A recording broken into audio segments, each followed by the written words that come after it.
In 2007, astronomers spotted a massive 54-ton asteroid roaming space relatively close to our planet. But later they lost track of it. That's why the space rock was declared a lost asteroid. Almost 2 decades have passed since then. And in November 2023, a report claimed that the lost asteroid, aka 2007 FT3, might hit Earth in 2024. Such news sounds ominous. But how true is it? Well, NASA disagrees. The U.S. Space Agency has refuted the worrying claims. This statement was issued in response to the announcement that there was a 1 in 11.5 million chance of the asteroid striking our planet on the 5th of October, 2024. The Space Agency states that at any time in the next century, there are no known asteroids that could pose an impact threat to Earth. NASA and other space agencies are watching the skies nonstop, determined to find, track, and categorize asteroids and NEOs near Earth objects. Hundreds of millions of rocks orbit the sun within the asteroid belt between Mars and Jupiter. But only some of them come relatively close to Earth. NASA classifies asteroids orbiting within 30 million miles of our planet as near-Earth objects. Inside this group, there are particularly worrisome objects. Those are so large and orbit so closely to our home planet that they might turn into a real threat to the world should a direct collision occur. Luckily, the larger an asteroid is, the easier it is for our planetary defense experts to find it. The orbits of the largest space rocks around the sun are normally well known and determined for years and even decades. At the moment, NASA is keeping a close eye on an asteroid named Bennu. It's a fairly large space object reaching 1,610 feet across. It might smash into our planet in 159 years. According to experts, the asteroid, which was first spotted in 1999, is quite likely to drift into the orbit of our planet. If it happens, it might collide with Earth by the 24th of September 2182. Asteroid Bennu is thought to be taller than the Empire State Building. If it hits our planet, the collision will release 1,200 megatons of energy. That's an enormous amount of energy that nothing built on Earth could produce. But even though Bennu's chances of colliding with Earth are quite low at the moment, the space rock has still been categorized as a potentially hazardous asteroid. All because it might come as close as 4.65 million miles from Earth. That's the reason why it's also classified as a near-Earth object. Asteroid 99942, 942 Apophis, also known under the dramatic name of the God of Chaos, is another space body we'd better watch out for. It's a near-Earth object about 1,100 feet across. It was discovered in 2004, and at first it was identified as one of the most dangerous asteroids ever detected. Apophis gained notoriety very fast. It was believed to pose a serious threat to Earth. Experts predicted that it would come uncomfortably close to our planet in 2029. Luckily, after a more careful examination of Apophis and its orbit, astronomers concluded that there was no risk of the asteroid colliding with our planet for at least a century. The risk of an impact in 2029 was ruled out completely, as well as the potential impact that could be caused by the asteroid's close approach in 2036. Interestingly, until March 2021, there was still a small chance of a collision in 2068. But then, Apophis made a flyby of Earth, and astronomers took this chance to use powerful radars to estimate the asteroid's orbit around the sun more precisely. This allowed them to rule out any impact risk for at least the next 100 years. Asteroids flying around is sometimes like a fierce game of dodgeball, where you never know when some of them can go in your direction.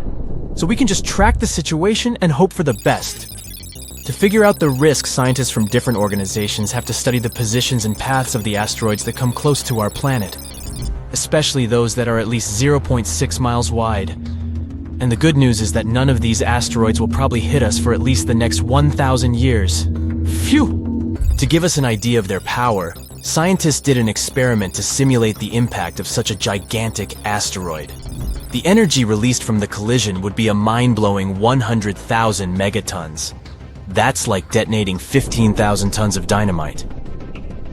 Also, if such a big asteroid hit us, Earth would cool down significantly because of all that debris that would go into the atmosphere and block sunlight.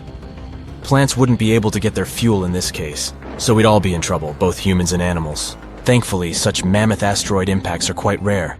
The larger an asteroid, the longer it takes it to collide with Earth. For example, it's estimated that asteroids with diameters of at least 0.6 miles strike our planet about once every 700,000 years. And if we're talking about even bigger ones that are 3 miles wide, well, those are predicted to come crashing down only once every 30 million years. Yay!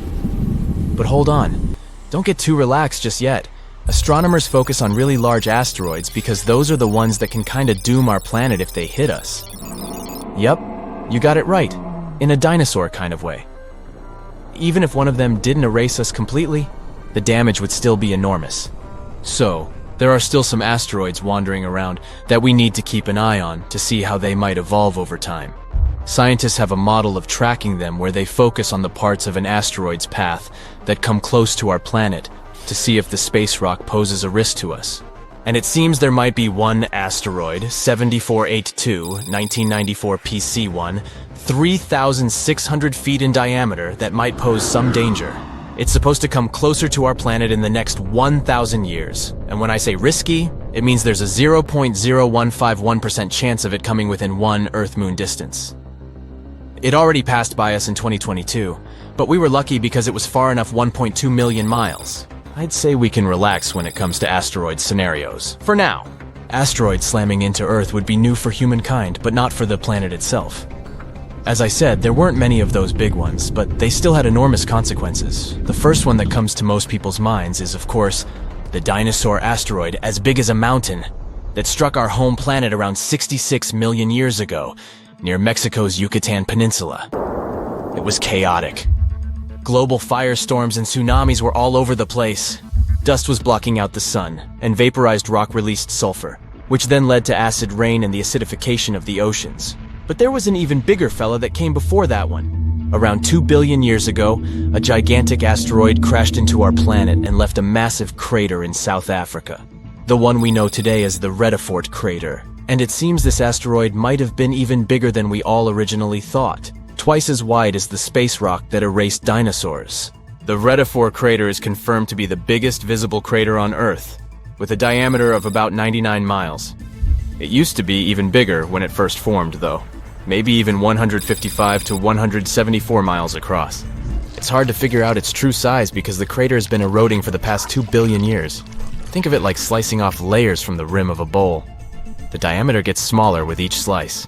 When the asteroid, 7 to 5 miles wide, that wiped away dinosaurs hit Earth about 66 million years ago, it caused massive destruction. Forest fires, acid rain, tsunamis, and so much ash and dust that it changed Earth's climate. This all made about 75% of life on our planet extinct. The asteroid that created the Redefort crater was not only bigger, but it also traveled at a higher speed, which means the consequences there would have been even worse. But it happened a long time ago, and living beings were different back then. Maybe it was some bacteria that didn't even notice that something unusual was happening. Earth is not the only one. Lots of impacts have happened across our solar system too. For example, in our close neighborhood. Yup, moving to Mercury and its massive crater called the Caloris Basin. It measures about 950 miles across, which is more than the state of Texas. There's a ring of towering mountains around the crater which makes it look even more impressive. You can see different colors in the mosaic image of the Caloris Basin. They tell us more about the geology of the basin. The orange parts represent lava that once flooded the basin. These lava flows covered the original surface and added this specific orange hue. And after the lava flooded the basin on Mercury, smaller craters formed on top of the lava surface. These craters dug into the ground and uncovered the material hidden beneath the lava. Some of this material is blue in color. And this blue stuff could be a clue about what the original floor of the basin had looked like before the lava covered it. Venus, the hottest planet in our solar system, has a thick atmosphere that comes with a pretty good defense system against space rocks. It's so dense that it burns up most meteors before they even reach its surface. As a result, you won't see as many visible craters on Venus as on other rocky planets in our solar system. But Venus still has some scars that can tell us about some serious impacts that happened there. And one of the biggest scars we know about is Meade Crater. It's enormous, about 170 miles in diameter. The inner floor of this crater is relatively flat and kind of brighter than its surroundings. It's possible that the crater ended up filled with a mixture of melted rock after the impact, and maybe even lava from volcanic activity on Venus. Want to get an idea of what Earth might look like without its protective layer called atmosphere? Just take a look at the Moon. Its surface is littered with impact craters. This Tycho is one of the craters you'll easily notice on the Moon. When you look at the full moon, you can spot it as a distinct circle with bright rays that radiate outward, slightly off-center on the lower left side of the moon. This crater, 53 miles wide, has a beautiful central peak in the middle that's topped with an intriguing boulder. The size of this boulder is impressive. It would fill about half of a typical city block here on Earth. When talking about craters, we definitely can't leave out Mars. The red planet has a much thinner atmosphere than Earth. When spacecraft approach Mars, they rely on the planet's atmosphere to slow them down as they enter it. And indeed, the atmosphere helps slow spacecraft down during landing, but it's still not thick enough to completely protect Mars from all those space rocks that are coming all the time. From July to September 2018, a dark spot appeared on the southern pole of Mars. It consists of two distinct patterns. A theory says that the bigger, lighter-colored blast pattern can be the result of an impact shockwave scouring the ice surface. The impact generated winds that spread out and scoured the ice. The inner blast pattern, which is darker in color, occurred because the impacting object managed to penetrate the thin ice layer. As it hit the surface, it sent dark sand and debris flying in all directions. If an asteroid like Apophis hits Earth, we will be destroyed. Massive earthquakes will strike, and tsunamis will flood everything. Apophis is a billion-year-old celestial body that has been in the solar system since its inception. So you might be thinking, well, how likely is it that this giant space stone will collide with our planet in 2029? Well, let's find out, shall we? Apophis is a big, bad asteroid discovered in 2004 by the Kitt Peak National Observatory in Arizona. Since then, it has proudly held the title of one of the most dangerous asteroids ever located. It's around 1,100 feet wide, which is a bit bigger than the Empire State Building and the Eiffel Tower. Because of how scary it was named Apophis, like the Egyptian immortal creature that was considered to bring eternal darkness and destruction to Earth. Oh boy. In 2021, researchers had a once-in-a-lifetime opportunity to study this floating rock when it passed near our planet, and we'll come back to that in a minute. Now, some scientists say that there is a small chance of Apophis hitting the Earth on Friday, April 13, 2029. The Yarkovsky effect is to blame for this, since it can slightly nudge this space rock towards Earth.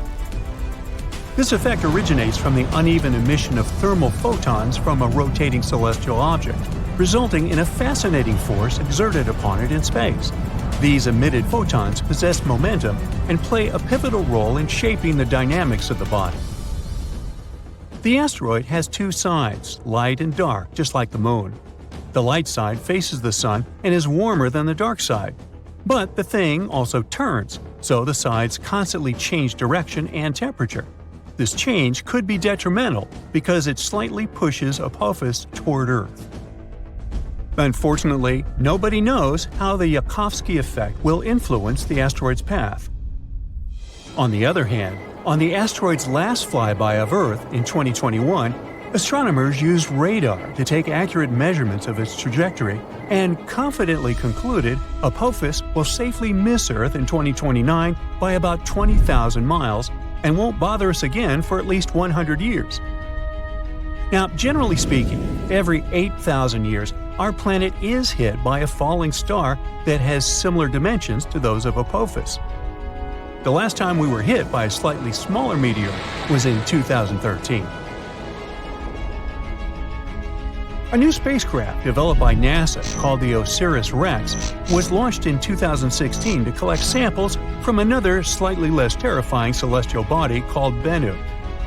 4 years later, it finally arrived at the thing, got some samples, quickly said goodbye to Bennu, and started traveling back towards Earth. The samples were safely stored in a capsule dropped in Utah. So far, this has been the most significant sample ever taken from an asteroid. After the delivery, The spacecraft didn't waste any time and started chasing Apophis. Now, OSIRIS-REx has been renamed to OSIRIS-APEX, and is currently playing tag with Apophis. With some luck, on the 2nd of April 2029, when the asteroid zips close by Earth, the spacecraft will reach Apophis and land on it. It will stay on Apophis for 18 months, collecting valuable information and taking thousands of pictures. The asteroid will be monitored with the help of powerful telescopes. At some point, Apophis will get too close to the Sun, and then all the monitoring work will be on Osiris's apex back. If you live in Europe, West Asia, or Africa, you're one of those lucky people who will have a once-in-a-lifetime opportunity to see Apophis with the unaided eye. It'll be visible in the sky in these regions in 2029, and those who have telescopes will be able to spot it once again in 2036. OSIRIS-APEX will experience some problems because the asteroid has a thick crust, and the spacecraft won't be able to collect data as easily as it did with Bennu. OSIRIS-APEX has a unique thruster that will blow all the dust from Apophis while landing. This will be a perfect chance to analyze the surface of the asteroid to see what it's made of. The craft will spend 1.5 years mapping the asteroid, trying to detect changes in its shape. All this research will show how the celestial body is likely to move so we can better design plans to protect Earth from such things. In 2025, NASA is also going to launch the mission Apophis Pathfinder, and it will be the first spaceship to ever touch this asteroid. It will land approximately a year after its launch. Also, NASA has proposed sending a swarm of tiny craft into space to help humanity develop effective protective tactics against asteroid strikes. We know that Apophis originated in the primary asteroid belt between Mars and Jupiter. In the past million years, this celestial body has changed its path because of the considerable influence of Jupiter's gravitation. Now it seems like it favors the Sun more, meaning this asteroid will come very close to Earth. That's why it's classified as a near-Earth celestial body. A lot of tests and research have been done to find a way to deal with asteroids. Some solutions include drilling and detonating the space body from inside, or testing new technologies, like attaching rockets to it and trying to steer it away from Earth. We can also hit it with something moving at high speeds to make it change its course. Apophis is an S-type asteroid made of rocks and minerals like iron and nickel, and is shaped like a peanut. It can tell us a lot about the past and possibly the future. Sampling this space object could reveal how life on Earth began and how plants appeared. There are many theories that suggest that water arrived on our planet on an asteroid or a comet. Asteroids are like priceless time capsules. Unlike rocks on Earth, which have undergone thousands of changes, like erosion, most celestial bodies are still intact and much easier to study. When meteors fall on Earth, they get covered in debris that's impossible to clean. That's why studying Apophis while it's still in space is so important. Also, some asteroids are made of precious metals like platinum. Right now, we have a high demand for metals that we use in production, and mining metals on Earth is quite tricky. Just one large meteor might have iron, nickel, gold, and platinum that could last us millions of years. If Apophis has this amount of metals, well, we'd want to break it down and bring it back to Earth. One space rock could be worth quadrillions of dollars, making space mining highly profitable. And still, it would cost us more to get it back to Earth than to dig up these materials here. As technology progresses and new kinds of rockets are developed, this might become possible at some point. So, even though we're safe for the next 100 years from Apophis, you probably still want to see what would happen if something like it did impact. Come on, sure you do. Well, first let me tell you, you'll hear the sound of the collision and know what's happened even if you're miles away. You should leave your house or apartment immediately. Shortly after the impact, massive earthquakes will strike, and many tall buildings will fall. So, staying away from cities might be your best option if you have a choice. But don't escape by car. There will be massive traffic jams, and everyone will panic. Going on foot or by bike is your best option in this scenario. A prime way of transportation will be traveling by plane, so if you've always wanted to get that pilot license, now you've got a good excuse. If you have time, take along extra snacks and water, and an extra pair of socks. It's nice to live by the ocean or the sea, but in this scenario, it's the worst place to be, because giant tsunami waves will hit coastlines after the impact. If you live far away from the impact area, the tsunami might take 30 hours to arrive. You'll have a bit of time to prepare. You look up and see a bright orange flash in the sky. A bit later, you hear a boom so loud the window panes around you burst into pieces. And then you see it. A giant piece of space rock burning high above your head, heading for Earth. When it touches the surface, the explosion leaves behind an enormous crater. It's 12 miles deep and as wide as Lake Michigan. After that, 3/4 of all living organisms on our planet are on the edge of survival. This event took place about 66 million years ago, and the bright flash in the sky was the very asteroid that wiped out the dinosaurs. These days, people have many ways to protect themselves, like we could hide in bunkers deep underground and survive. Such bunkers would already come in handy since there are many asteroids in the sky, and some of them are just waiting for their ticket to Earth to wreak some havoc. For example, the asteroid 1990 MU. In 2027, it'll come alarmingly close to our planet. Many people fear that Earth's gravitational pull will trap the rock, which is the size of 2 Brooklyn bridges. In this case, it'll start to move closer and eventually crash into the planet's surface. Such an impact would cause a shock wave that would be felt on other continents. Once the asteroid hit the ground, there would be an explosion. It'd be so bright, people would think a new sun appeared right here on Earth. The collision would release a huge amount of energy that would then turn into heat. Everything around the impact site would catch fire.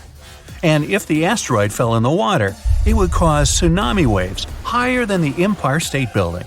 Many coastal cities would be flooded. The dust that would rise after the explosion would cover the sun. The world would be plunged into darkness. If the dust stayed in the air long enough, the climate on the planet would change and Earth would start to freeze. If you think such a small meteorite can't cause serious damage, look at the Chelyabinsk meteor. It hit the Earth in the winter of 2013. When the space rock entered the atmosphere, people miles away heard a loud bang. The brightly burning object was approaching the surface at about 11 miles per second. Halfway through the flight, it split into several pieces. This caused several stronger shock waves. When the meteorites hit the ground, it caused a major earthquake, and the aftershock from the explosions shattered the windows of 5,000 buildings. People in 6 cities around the crash site felt the aftereffects of the fall, and this meteorite was only 60 feet wide. Fortunately, the asteroid 1990 MU will move past our planet. We'll be safe. Whew! But the next asteroid to approach Earth is going to be 3 miles wide. It's called 3122 Florence. If this giant hit our planet, it could wipe entire continents off the face of the Earth. In 2017, this space rock got awfully close to us. It could be seen in the sky even with a small telescope. Now, the next asteroid is the biggest one to worry about, 1999 JM8. It's about as wide as Manhattan, and it has an unnerving habit of approaching Earth a bit too close for everyone's liking. A small asteroid named 2020 VT4 got closer to our planet than all others have ever done. In November 2020, it flew over the Pacific Ocean at an altitude a bit smaller than the distance from Los Angeles to Las Vegas. That space rock was about the size of a big car. If it did make it to Earth's atmosphere, it would burn up completely before touching the ground. Falling asteroids and meteorites aren't uncommon on our planet. Luckily, most of them burst into flames and burn up before they enter the atmosphere. Mars is to blame for such frequent meteor showers. The planet isn't far from the main asteroid belt in the solar system. Sometimes, the gravitational pull of the red planet grabs asteroids from there. Then Mars spins them around and flings them in our direction, just like a slingshot. So Mars is a bully. Good thing we're protected by Jupiter. It's the largest planet in our solar system, and it has an incredibly strong gravitational field. It keeps the asteroid belt in line and protects us from being constantly hit by a rain of meteorites. And that's good news, considering Ceres is in the asteroid belt. This enormous space rock is so big that it was once considered to be a planet. Then, for many years, scientists called Ceres an asteroid. But in 2006, it was finally classified as a dwarf planet. This space object contains a third of the total mass of the asteroid belt, which is about 4% of the Moon's mass. If Earth were as large as a nickel, Ceres would be about the size of a poppy seed. So, what if an asteroid several miles across was heading toward our planet and people had to stop it? Well, we could break the space rock into smaller pieces. A massive explosion could be used to do this. People wouldn't even need to land on the giant asteroid. Getting close to its surface would be enough. Boom! A powerful burst of energy would split the asteroid into several large pieces and tons of debris. The smallest rocks would burn in the heat released in the blast, and it would also change the asteroid's trajectory. The larger fragments would burn up while entering the atmosphere. All witnesses of this unusual meteor shower would have a chance to admire a beautiful fire show. Another means of protection could be a kinetic battering ram. Simply put, it would be a huge object that people would send towards the asteroid approaching Earth. Or it could be a heavy spaceship. This is the method scientists produce to prevent the asteroid Apophis from falling to Earth. This guy is 1,200 feet across and often passes by our planet, coming as close as 19,000 miles above Earth's surface. The asteroid is going to pass close to our planet again in 2029, and there is a possibility that in 3036 it might crash into the Earth. If it happened, the explosion would leave a crater more than 3 miles across. Within 6 miles of the impact zone, all buildings and subway tunnels would be crushed or severely damaged. The event would also trigger a powerful earthquake. In the area of 30 miles away from the crater, car windows and window panes in houses would be shattered. And 75 miles away from the impact site, the earthquake would move furniture and buildings. One way to stop such a catastrophe is to build a heavy spaceship. It would take off from Earth, speed up, and then ram into the asteroid with great force. This impact would alter the course of the huge space rock, and it would fly past our planet. We could also try to stop the asteroid by wrapping it in foil. This would make its surface reflective, and then solar pressure might gradually change the asteroid's trajectory. Another alternative is using the gravitational tug. In this case, we would send an unmanned spaceship, large and heavy, toward the asteroid. It would fly over the space rock and slowly draw the thing closer with its gravitational pull. A small change, of course, would be enough to make the asteroid fly past our planet. Another way to protect Earth would be to build a system of giant lenses in space. Perhaps you've tried focusing sunlight with eyeglass lenses. Then you know how hot this sunlight can get. Now imagine having many giant lenses that are all directed at one point.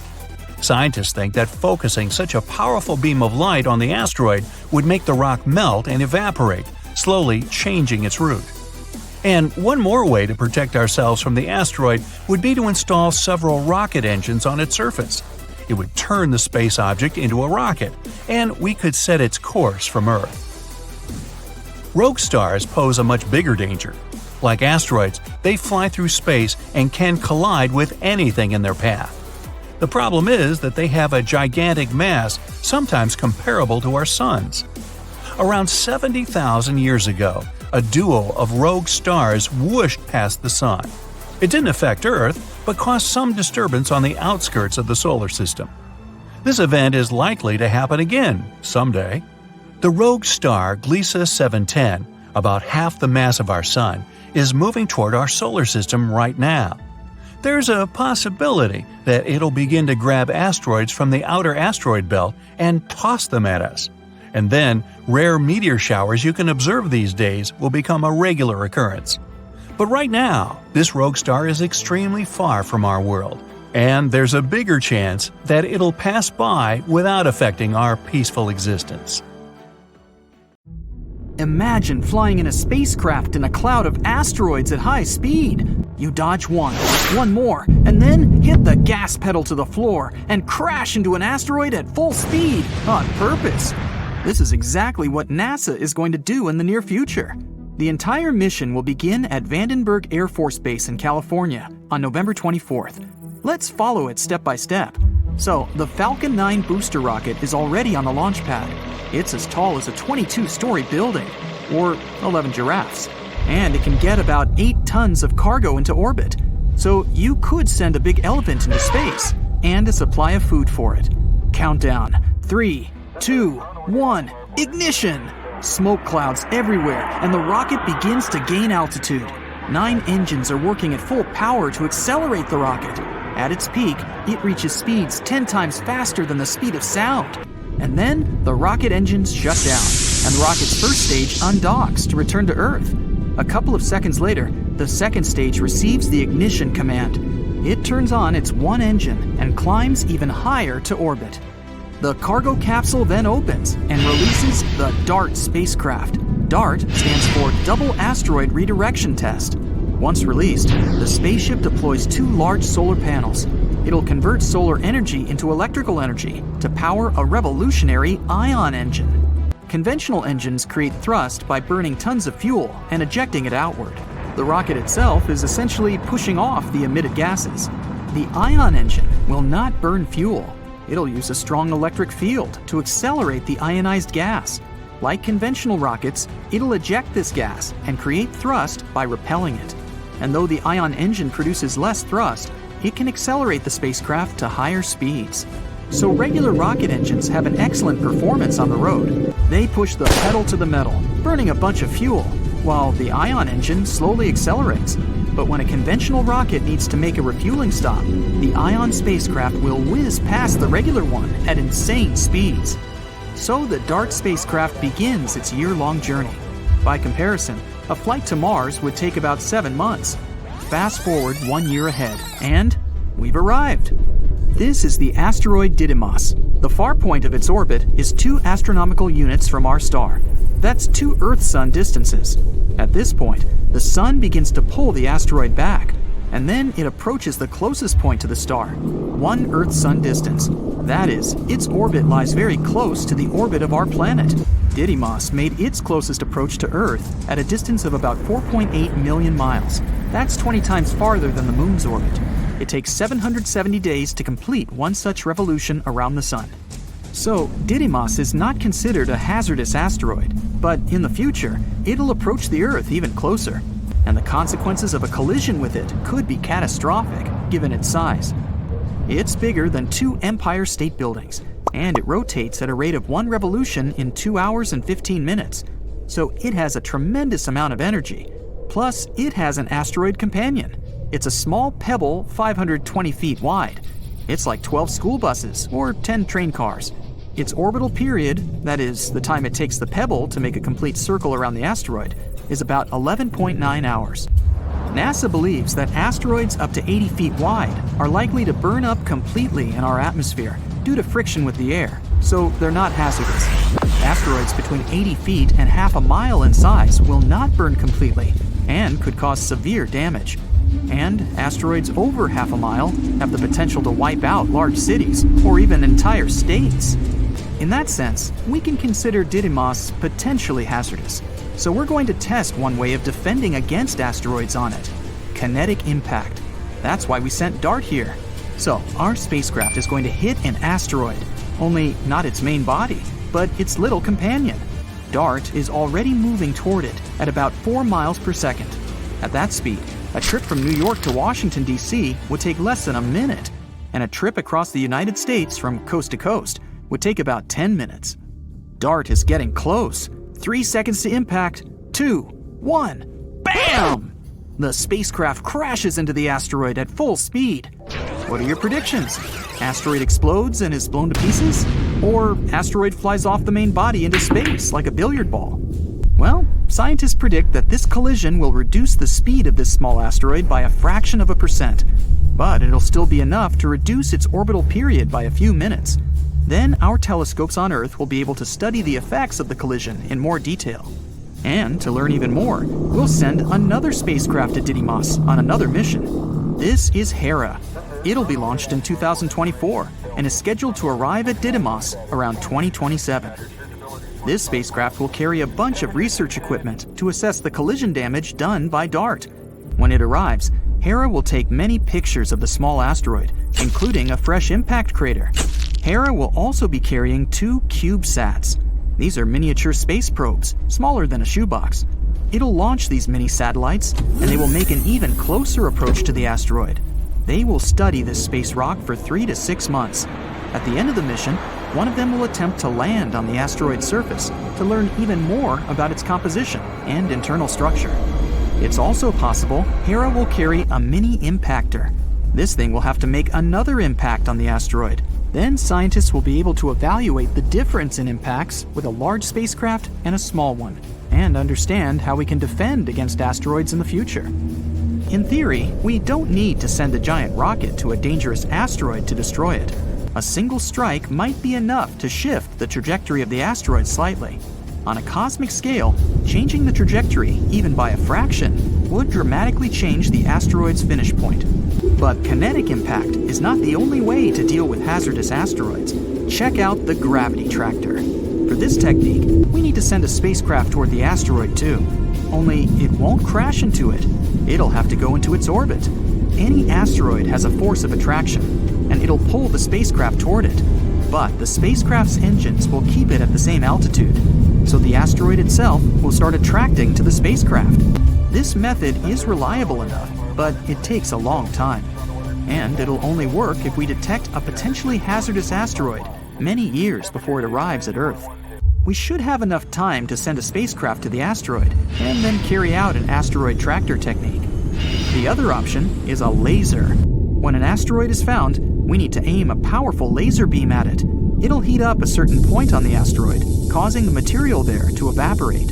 This is where physics comes into play. The material on the asteroid evaporates upwards. It makes the asteroid itself move downward. Just like our rocket engines work, the burning fuel is ejected one way and the spacecraft moves the other. We can also use solar power instead of lasers. To do that, we need to build a big space station, which would be equipped with a lot of magnifying glasses. Have you ever tried to burn letters on a wooden surface with a magnifying glass?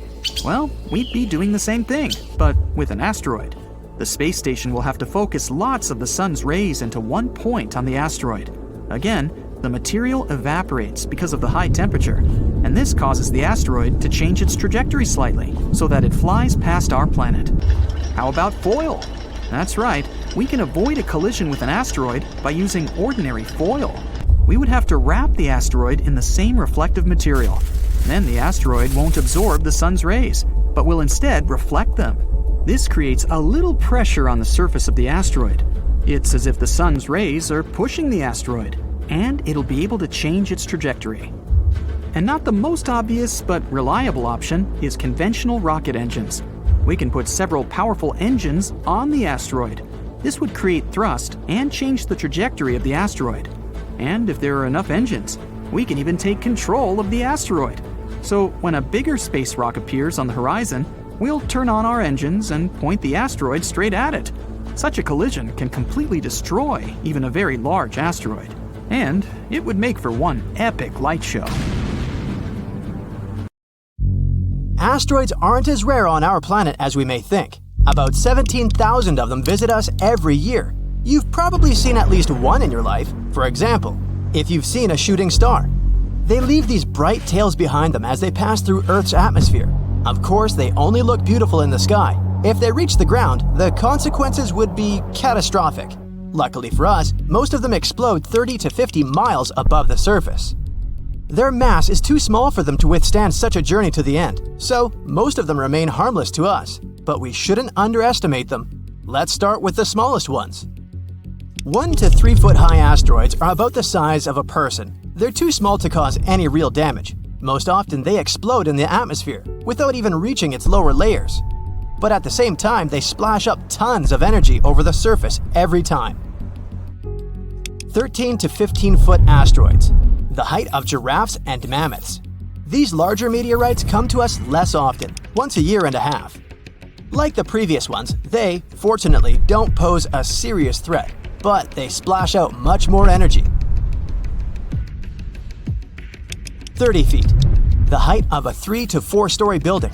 They visit us once every 10 years, and now we're talking seriously. It throws out a wave that could demolish an entire city. I think you understand how catastrophic the consequences would be if this asteroid touched Earth. 65 feet, multi-story building. They like to visit Earth once every 60 to 70 years. Good news, it explodes at 12 miles above the ground. Its released energy could destroy an entire region if it touched the ground. Bad news, such an asteroid has already visited us recently, and the consequences were pretty rough. It all happened in a city called Chelyabinsk. On February 15, 2013, at about 9:20 a.m. local time, the giant slowed down in the Earth's atmosphere and then broke up into small pieces at 14.5 miles above the Earth.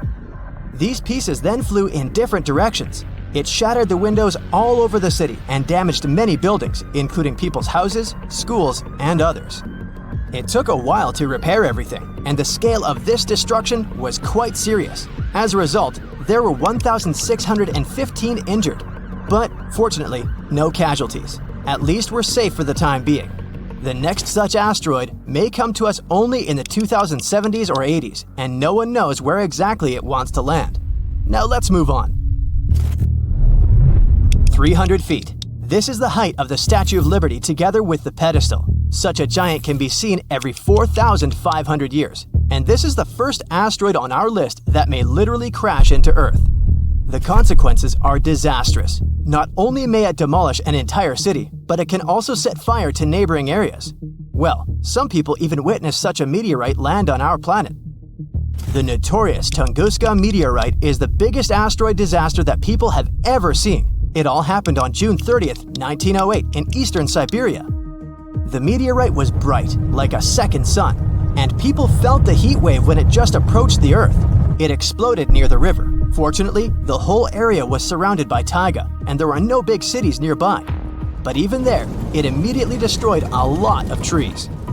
Serious forest fires broke out. The sound of the explosion was heard by people hundreds of miles around. At tens of miles around, all the houses' windows broke. The magnetic storm that resulted from this collision lasted 5 hours. The consequences were truly disastrous, but perhaps this is not the worst thing that awaits humankind. 99942 Apophis, 1,215 feet. It's slightly bigger than the Eiffel Tower. This meteorite, as scientists discovered in 2013, will be our next guest. Collisions of such force occur in about 100,000 years, and this one is gradually approaching. The force of such an explosion is equal to the force of the catastrophic eruption of the Krakatoa volcano in 1883. This eruption is considered one of the most destructive in history. It caused a terrible tsunami. 165 cities and settlements were completely destroyed, and another 132 were seriously damaged. People all around the globe could feel the consequences of this eruption, at least to some degree. Such an asteroid could leave a 3.5-mile crater, and this is one we'll face in the distant future. But calm down, no need to panic yet. By 2070, the meteorite will be almost 174 million miles away from us.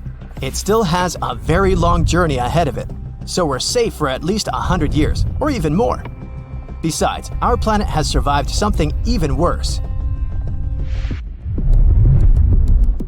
3,280 feet. This is higher than the tallest tower in the world, the Dubai Burj Khalifa Tower. Such collisions occur once every 500,000 years. We're not sure when such a collision occurred the last time. 70% of our planet is covered with water. If such meteorites fell into the ocean, it would be extremely difficult to find their traces. But we can assume the possible consequences. The wave would have swept across the entire hemisphere. The crater would be about 9 miles in diameter, and that would be a complete disaster. The last event of such a force happened 26 to 28 million years ago. It was an eruption of the supervolcano La Garita. which is located in the southwest of Colorado, USA. It was one of the most powerful known supervolcanic phenomena in history. During this monstrous eruption, a significant part of the current state of Colorado was destroyed. Scientists are still not sure how far the ashes have spread, but there was an even bigger meteorite in the history of mankind. The consequences of that impact were irreversible for an entire species of animals. I think you know what I'm talking about. Chicxulub meteorite, the thing that wiped the dinosaurs off the face of the Earth. This happened about 66 million years ago. These collisions in general happen about every 500 million years. The height of the Chicxulub meteorite was 12.4 miles. It's so high that when it touched the ground, it could reach the stratosphere. Even looking at the 124-mile diameter crater left by this meteorite, you can understand how huge it was. When it collided with the Earth, millions of tons of energy were released. This is an unimaginable disaster. It fell at a very steep angle, creating a giant cloud of dust and chemicals that spread around the world. This dust had a very thin layer, but also a mass of 50 trillion tons. The shockwave swept across the entire planet. It caused several earthquakes. Volcanoes began to erupt actively. Forest fires broke out everywhere, all over the world. The amount of soot and carbon dioxide released into the atmosphere is invaluable. The Earth was closed from the sun for several days. Darkness reigned all over the planet. Planets couldn't produce enough oxygen, so there was nothing to breathe. The temperature on the continents and in the oceans dropped by an average of 50 to 90 degrees Fahrenheit. Sounds horrific, doesn't it? And of course, it caused one of the greatest extinctions in the history of the Earth's biosphere. Amazingly, the Earth was able to recover after such a catastrophe. This event became the boundary between the Mesozoic and the Cenozoic eras. So now, those who wondered, how could a small meteorite destroy all the dinosaurs, probably understand the answer. Perhaps the largest collision in the history of our entire planet was not a collision with a meteorite, but with an entire planet. This happened many, many billions of years ago. Theia, as this hypothetical dwarf planet was called, crashed into our Earth, releasing an incommensurable amount of energy, just quadrillions of fuel. The Earth then instantly turned into a giant fire, and it was this collision that led to the creation of the Moon. All that sounds terrifying, I know, so let's just hope that you and I will never see anything like this. The sun is rising, lighting up the trees, swamps, and massive plants of the Yucatan Peninsula. It's 66 million years before today, the last days of the Mesozoic era. This peaceful world doesn't yet know that a rock the size of a mountain is nearing Earth at a speed of more than 40,000 miles per hour. It looks like a fireball that's growing larger and larger with every passing minute. Soon, it already seems to be bigger than the sun. Dinos, roaming the prehistoric Earth, don't know that they have to run, hide, save themselves. Not that it's going to help. The asteroid slams into the planet with enormous force. It doesn't stop moving until it gets through the crust to a depth of several miles. The impact leaves a crater that's more than 100 miles across. Thousands of cubic miles of solid rock instantly turn into vapor. The crash sets off a series of natural disasters that erase 80% of life on Earth. It's the very asteroid that's going to finish off the dinosaurs. All the creatures close enough to see the crash don't survive for longer than a few seconds, so powerful the hit is. Closer to the impact crater, the ground is covered with thousands of feet of hot ash, grit, and rubble. 9 seconds later, and everything for many miles around, grass, trees, shrubbery, bursts into flames. What isn't burned down within the next several minutes after the collision gets flooded. In some places, tsunami waves reach a height of 1,000 feet. Earthquakes are starting to shake Earth like never before. Their power is equivalent to all the earthquakes that have happened on the planet in the past 2 centuries, if they were going off simultaneously. A bit less than an hour after the collision, a gust of wind whips through the area at a speed of 600 miles per hour. It flattens down everything that has been left standing and scatters debris for miles around. A bit farther from the direct impact zone, the skies start to darken dramatically. What looks like shooting stars is actually debris raining back on the planet. Glowing ominous red, they re-enter Earth's atmosphere and emit infrared radiation. During the first hours after the crash, the sky is almost totally dark. Later, it starts to get lighter, very, very slowly. For the next couple of years, it's something between a cloudy day and twilight. Lots of plants don't survive this dimness and the absence of sunlight. The ash stays in the air for months. That's why when it rains, the water is highly acidic. Fires keep raging. They produce tons of toxins that destroy the ozone layer, at least for some time. Earth is in for hard times. More than 30,000 objects that are circling Earth these days can potentially strike our planet. NASA considers around 1,500 of them potentially hazardous. These space rocks are the remains left after the solar system was formed some 4.6 billion years ago. If one of these objects hits our planet, the consequences will be unpredictable. They can vary from shattered glass and broken windows to all life forms getting wiped off the face of the Earth. Unfortunately, in our case, it's likely to be the second option. In 2004, astronomers discovered a huge asteroid nearing Earth. The first observations showed that the chance of the space rock hitting our planet was a bit less than 3%. The asteroid was named Apophis. It's more than 1,100 feet across and weighs about 20 million tons. It's supposed to streak across the sky exactly on Friday, April 13th, 2029. Apophis will pass at a distance of 19,000 miles away from Earth's surface. Scientists are almost positive that the intruder won't collide with our planet.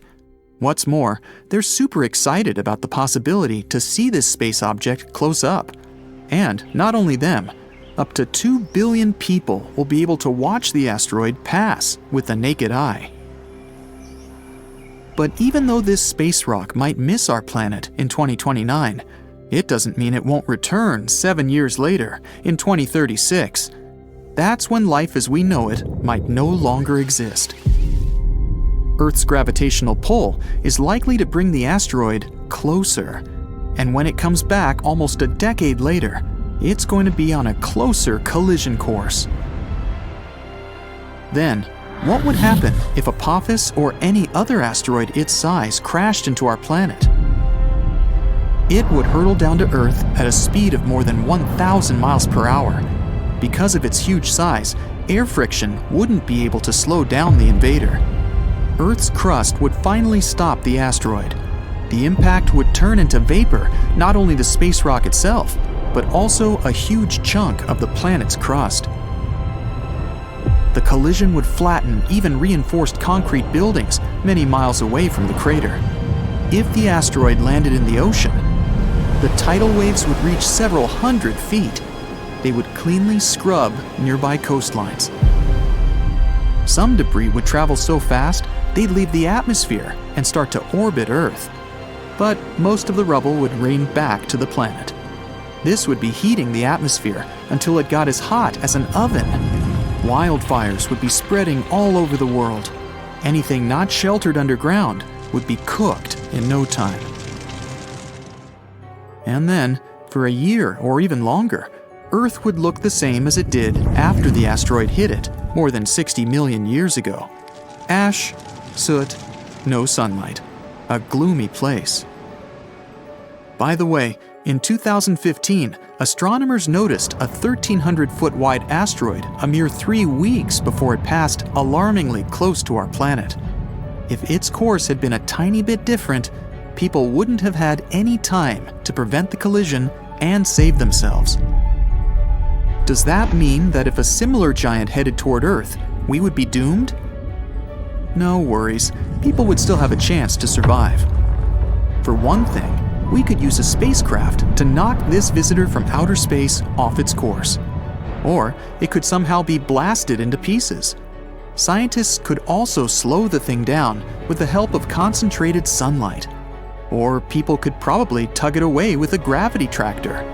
That's a theoretical spacecraft that can influence objects in space without touching them. In sci-fi movies, a huge asteroid often sneaks up on Earth and turns out to be a nasty surprise to astronomers. It hurtles toward our planet at breakneck speed and gets discovered just weeks or even days before the collision. In reality, scientists are constantly watching all more or less large objects in Earth's neighborhood. It means there would be plenty of time to do something before the inevitable happened. There are 3 kinds of missions scientists could prepare at short notice. Type 0. When a heavy spacecraft hurtles toward the intruder with one single goal, to knock it off its course. In this case, astronomers would have to rely on the already available information. The Type 1 mission would involve a scout. It would be launched first to get more close-up information about the space rock. Only after that, the main spacecraft would be launched. With more precise information, its journey would be way more productive. And if scientists chose the Type 2 mission, they would send a scout and a small spacecraft at the same time. The spacecraft would knock the asteroid a bit off its course. Then, the scout would collect all the necessary information. Based on this data, the spacecraft would finish its job with a more fine-tuned second push. If none of these methods worked, people could try going deep underground or even build a shelter on the ocean floor. But in this case, we'd need to find sources of energy that could help us survive for at least several decades. Plus, people would have to create a life support system that would somehow keep air and water fresh. Another option, which doesn't look realistic at the moment, is to go to space. It can't be low Earth orbit, about 1,200 miles above the planet's surface. Debris that would fly up at the impact could easily reach this height. This would probably leave people with 2 options: the Moon or Mars. Sadly, at the moment, we have no idea how to build a self-sustaining space colony, and there's not so much time left to figure it out. Boom! An explosion of supersonic waves, interplanetary heat, dust, fumes. The Earth's atmosphere has been invaded by a cosmic rock the size of Everest. A few seconds ago, this rock, weighing trillions of tons, was hurtling towards Earth. It could fly from New York to Anchorage faster than you could fry yourself an omelet. This monster's name? The Chicxulub Incident. Epic name, right? 66 million years ago, it crashed into the Earth. Back then, dinosaurs ruled the planet, but not for long. The epic collision took place in modern Mexico, in the Yucatan Peninsula, right near Cancun, where the dinosaurs were vacationing.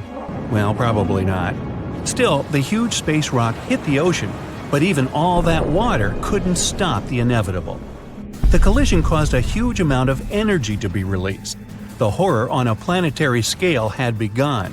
Imagine a mini-sun lighting up the surface of the Earth with tsunamis the height of the Statue of Liberty bursting from the epicenter of the watery impact.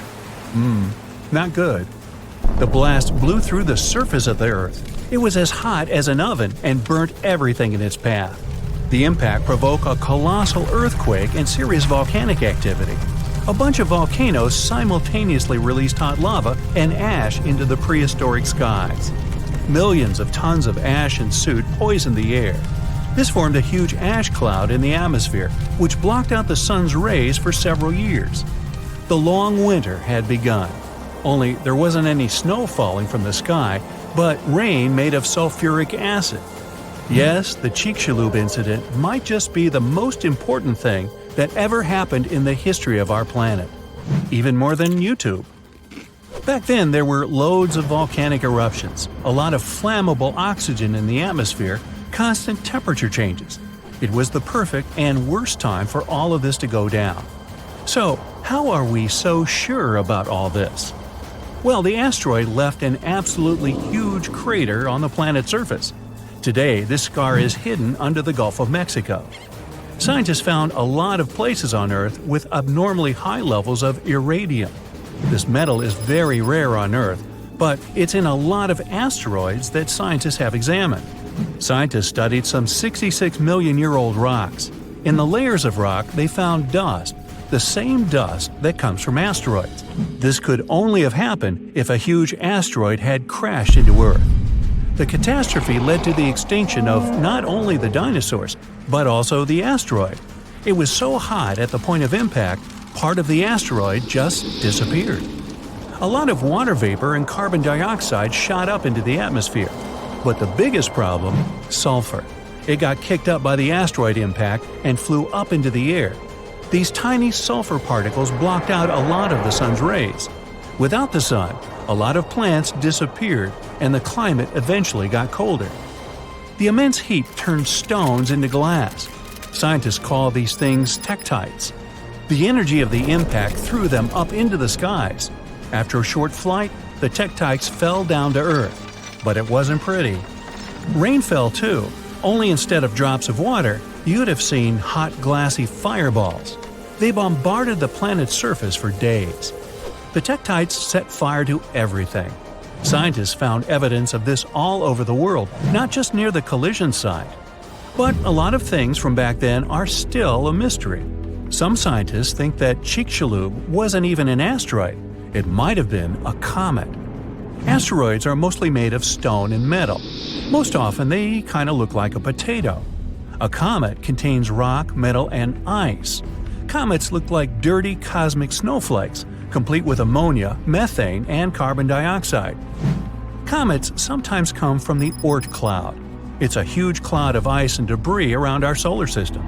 From time to time, comets break free from the pack and head towards our sun.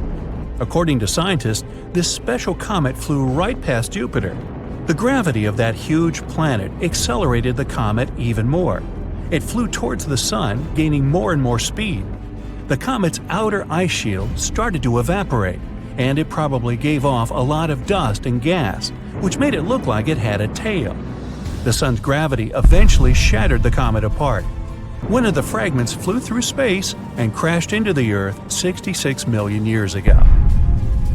So, asteroid or comet? The truth is, we'll never know. What we do know is that the Earth was seriously unlucky to be in its path, and it was never the same again. The catastrophe stopped the development of 75% of life on Earth. Some bigger marine animals, like crocodiles, turtles, and fish, survived the impact. Out of all land animals, the only ones to survive were the ones that were, on average, smaller than the modern raccoon. That includes a bunch of special species of dinosaurs, the ancient ancestors of birds. Scientists believe they survived for two reasons. After the huge impact, it took a long time for plants to start growing again, and a lot of animals didn't survive. Most remaining animals didn't have enough food. But these dinosaurs had a beak. With its help, they could split open nuts and dig seeds out of the soil, so they survived. The second reason is that these lucky guys had bigger brains. Some people think that they were able to cooperate with each other and quickly adapt to the new conditions. Other life forms survived too. Fungi and mold survived underground and underwater. Gradually, the darkness cleared away and ferns began to take over the lifeless landscape. After a few thousand years, forests started to reappear. The animals that survived were pretty much all inconspicuous and small creatures.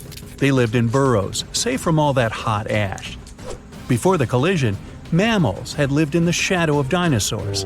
But with all the dinosaurs suddenly gone, things were about to change. Mammals were able to take over. They began to dominate life, at least on land. Back to the moment when everything changed. Turns out, it wasn't the size of the asteroid that made it so powerful. It was more about the angle in which it hit the Earth. If the angle of impact had been different, the dinosaurs might have even survived the catastrophe. So, what would that have looked like? Well, let's travel back. way back. Oh no, there's a giant asteroid heading for Earth. Oh, wait, never mind. It missed. Whew.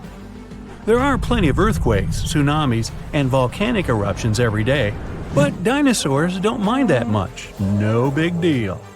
Fast forward a few million years, and most of these ancient lizards have changed and are now unrecognizable. Thanks to a couple of ice ages, many dinosaurs are now totally covered with feathers to protect them from the cold. Mammals exist, but they're few and far between. You see a lot of bats in caves. There are tons of rat-sized rodents in the forests. During the day, they hide in the undergrowth or in burrows. At night, they go out in search of food.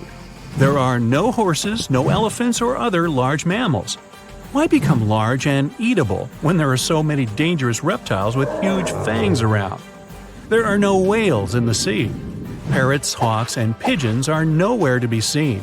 But pterodactyls 2.0 whiz past you constantly. Some are about the size of a helicopter, while others are no larger than a swan.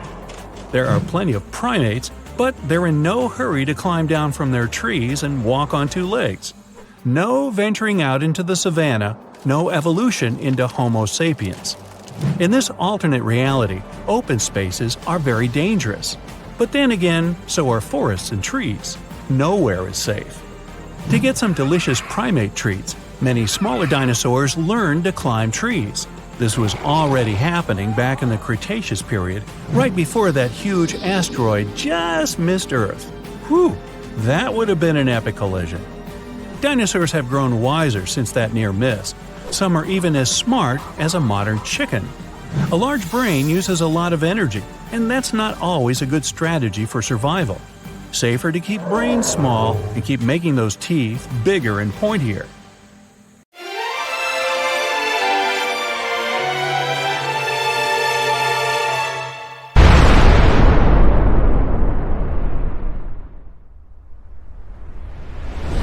From tiny critters to colossal creatures, all animals are trying to escape from a wall of fire moving in their direction. The temperature is rising, and everything around starts catching fire. Soon, lots of animals and plants on Earth will cease to exist.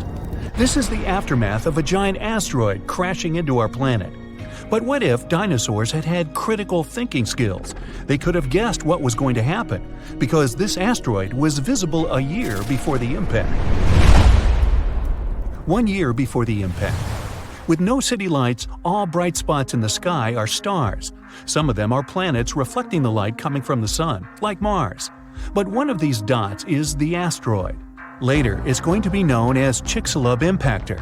It got this name because of the region of modern-day Mexico where it fell. Anyway, at this point, the asteroid looks like a star. It has the same brightness as Neptune. You could even have photographed it with a high-quality camera. If only dinosaurs had thumbs. The impactor is now passing through Jupiter's orbit. From this distance, Earth looks like a pale blue dot. 1 month before impact. The asteroid has become much brighter. It's now the most brilliant spot in the night sky after the Moon. The asteroid crosses the orbit of Mars. Its tail, consisting of dust and gas, is getting longer and longer. It's now as long as 2 times the distance from Earth to the Moon. 1 week before the impact.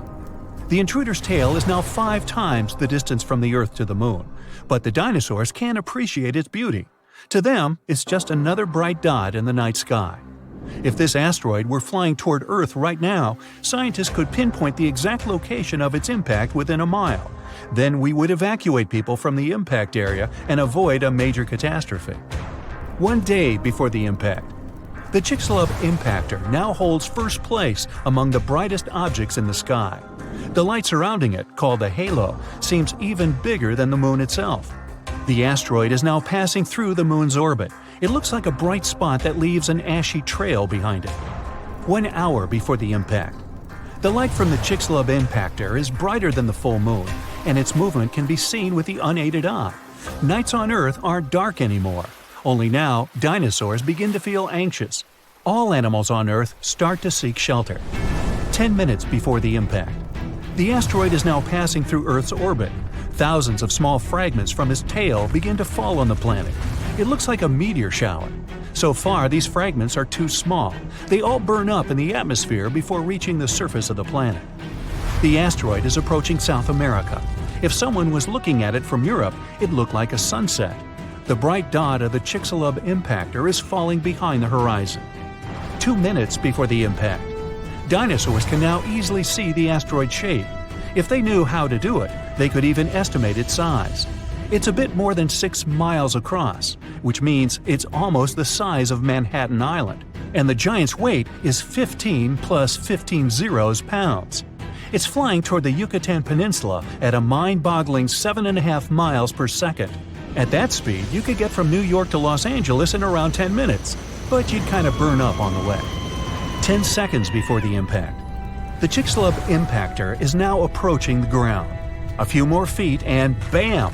The night sky suddenly turns white. The flash is so bright that the sun isn't visible at this point. The asteroid's entry causes a powerful blast that can be heard on the other side of the world. The huge asteroid begins to burn because of friction with the air. It heats up and splits into many pieces. These pieces shower on Earth. After a few seconds, the largest part of the meteorite hits the ground. Its mass and speed provide the Chicxulub impactor with an enormous amount of energy. In the next moment, a super powerful explosion shakes the ground.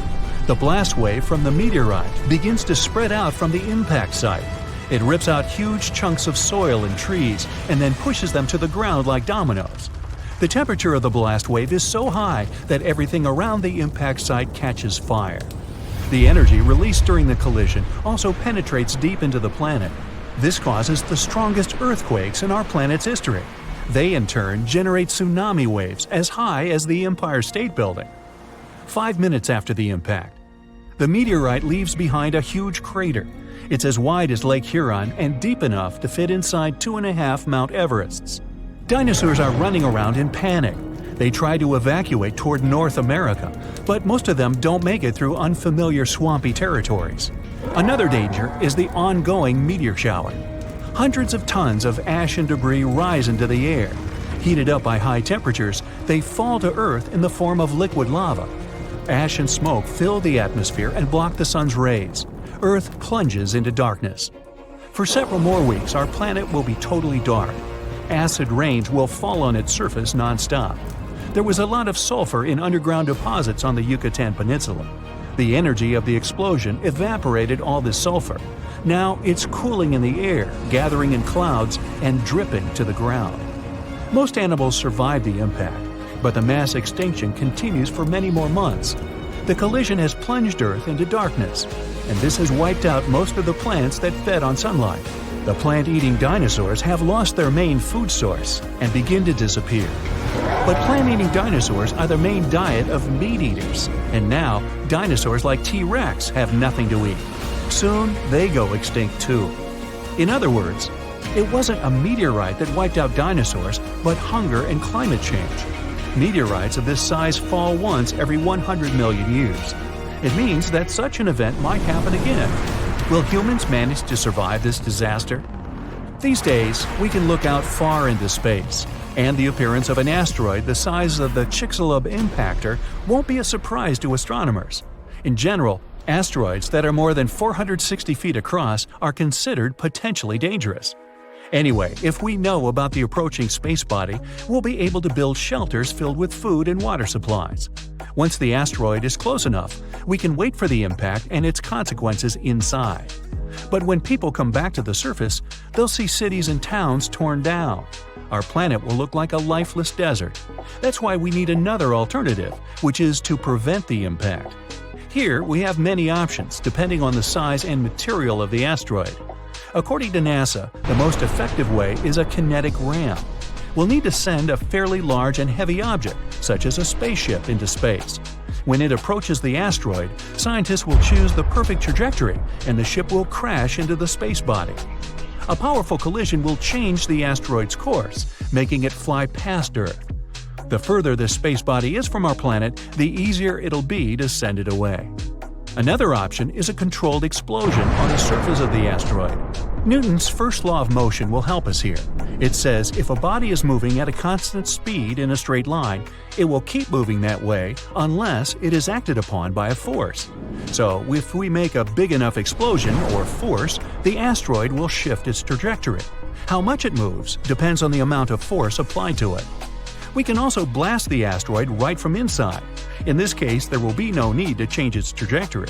Instead, we'll try to turn one huge hunk of rock into a bunch of smaller fragments. They will burn up in the atmosphere and do no harm to our planet. Another way is a gravity tug. Every heavy object has its own gravitational force and gravitational field. Our goal will be to send a spacecraft to the asteroid and make it fly close to the intruder. The asteroid will attract the spaceship, but its engines will resist. As a result, the ship will slowly but surely pull the asteroid toward itself.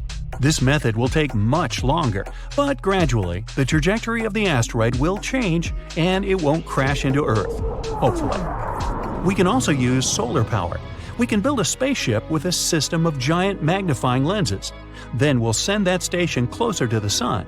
When we spot an asteroid, we'll point the lens in its direction and focus the beam on the space body.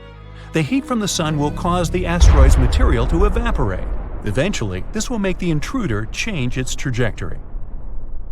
About 800,000 years ago, I wasn't around then, a gigantic asteroid soared through space and plummeted toward Earth. It slammed into our planet with enormous force.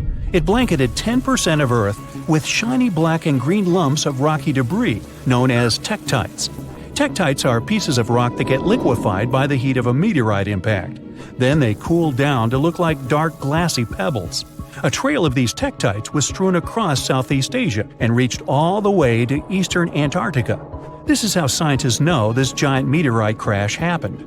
Well, researchers spent nearly 100 years trying to find the gigantic crater caused by the impact. But tektites were too widespread. That's why they couldn't pinpoint the exact location, until recently. A team of experts from different universities tried to discover the ground zero of the meteorite impact. They investigated several craters in China and Cambodia, but none seemed to be created by a meteorite crash. The experts then decided to investigate Laos. It's a country where they discovered the largest and most concentrated number of tektites. After ruling out all visible craters, the team came up with a new theory. What if the crater is hidden by something? In search of the potential crater, the scientists measured gravity readings at different locations all across Laos. At the site of an ancient volcanic eruption, below thick, dense layers of cooled volcanic lava, they discovered a severe gravitational anomaly. It turned out to be a large, elongated crater, over 300 feet deep and spreading 8 miles wide and 11 miles long. Based on the location and the crater's enormous size, scientists believe this is the impact site of the ancient meteorite. Meanwhile, over 2 billion years ago, long before the age of dinosaurs, Earth was struck by one of the largest asteroids to ever hit our planet. The asteroid was approximately 6 to 9 miles across and created the biggest impact crater on Earth. This is the Vredefort crater. You can find it in present-day South Africa. When it was formed, it had a gigantic diameter of 186 miles. Over the centuries, the massive crater slowly eroded away into the Vredefort Dome. That's a rocky hill formation that was the central site of the asteroid's impact. This formation is so large that it can be seen from space. Today, the Vredefort Dome is a recognized World Heritage Site. It's also home to several towns and communities that encourage tourists to come and visit the ancient crater. In 1943, one pilot strayed from his regular flight path to avoid dangerous weather conditions. Flying over Quebec, Canada, he spotted a large, perfectly circular basin. That is how the Pingualuit crater was discovered. Around 1.4 million years ago, a meteorite hit this spot, creating this small but deep impact crater. It has a diameter of 2 miles and a depth of 1,300 feet. A lake of deep blue water has formed at the bottom of the crater.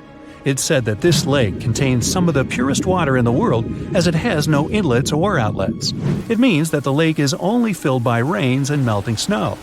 The lake is home to one species of fish, the Arctic char. The Sudbury Basin is also in Canada. Formed over 1.8 billion years ago, it's one of the largest and oldest impact craters in the world.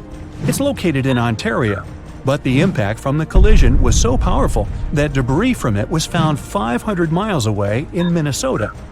Unlike most impact craters that have a circular shape, The Sudbury Basin is an oval. It's 39 miles long with a width of 19 miles. The original impact site might have been a whopping 10 miles deep, but its modern-day version is much shallower. The asteroid that created the basin carried a high concentration of natural minerals. This made the soil in the crater incredibly fruitful. Today, its floor is home to numerous fruit and vegetable farms. The unique crater formation of Sudbury Basin was used to train Apollo astronauts before they embarked on their missions to the Moon. Perhaps the most famous meteorite of all is the Chicxulub.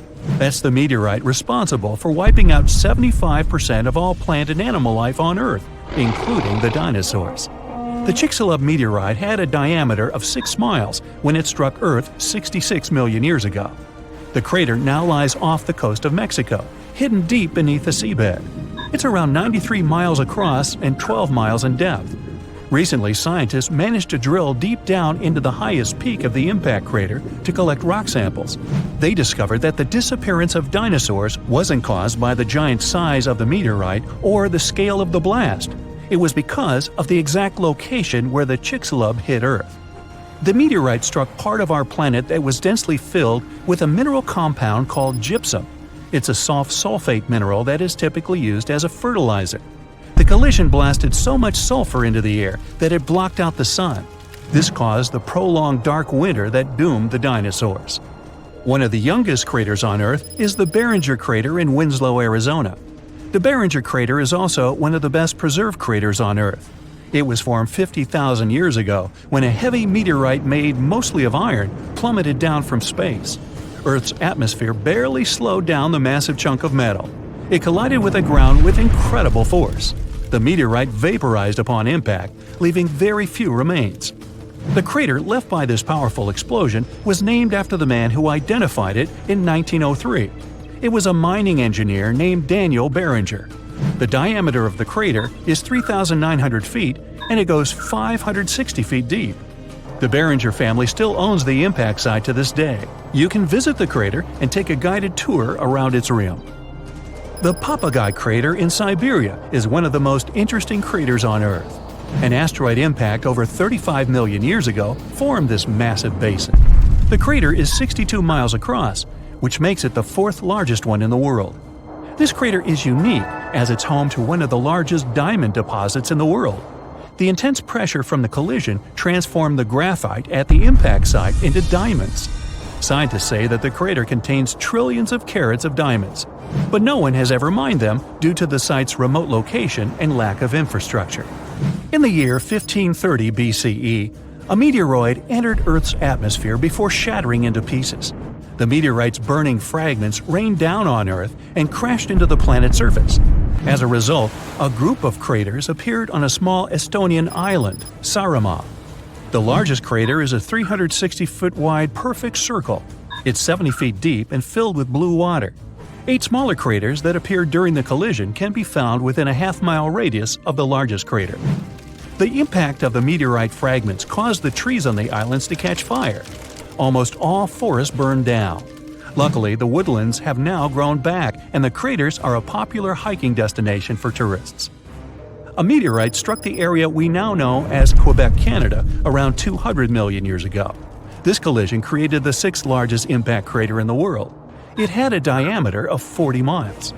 Over the century, the outer rim of the crater has filled up with water.